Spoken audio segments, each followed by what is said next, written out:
મિત્રો, મારા બ્લોગમાં તમારું બધાનું હાર્દિક સ્વાગત છે. તો બધાને રામ રામ, જય માતાજી. બરાબર, આપણે કામેથી આવી ગયા છીએ, અત્યારે નાઈન ધોઈને થઈ ગયા તૈયાર, તો તમે જોઈ શકો છો. અને આજે આપણે તમને કીધું તો પ્રોગ્રામ છે, બરોબર. તો આજથી ચાલુ થાય છે, એટલે નીકળવાનું છે.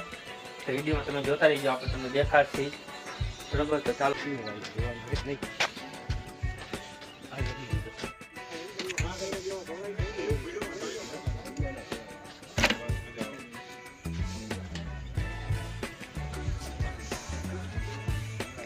શણગારે નહીં ગોળનો આગળ છે ને તો નહીં હે બધા શણગારે છે. શું વિડીયોને લાઈક કરો, શેર કરો અને ચેનલને સબસ્ક્રાઈબ કરવાનું ભૂલતા નહીં.